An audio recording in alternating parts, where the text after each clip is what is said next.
tada je Gospa prema njima pomicala ruke i prosila po njih svjetlo koje je probilo najdublje u njihovu dušu.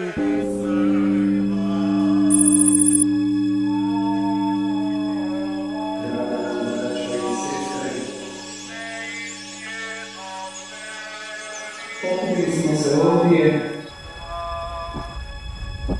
u ovom časnom, starom, slavnom kraljinskom gradu Nimu da proslavimo blagdan Gospe od Zečeva.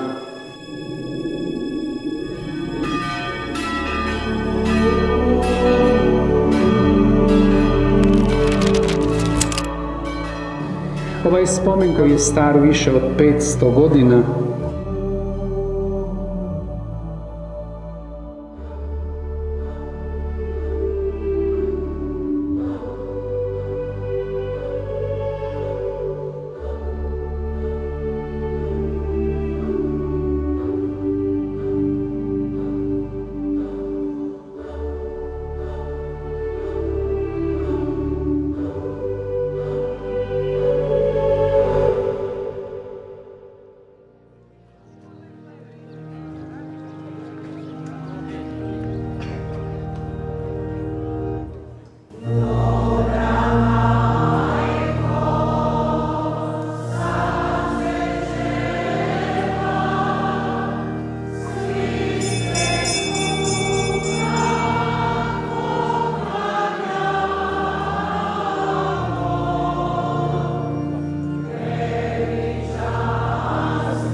Draga braćo i sestre, još jednom izražavam moju radost biti danas s vama i srdačno vas pozdravljam jer prvi puta sudjelujem u ovom lijepome slavlju Gospe od Zečeva.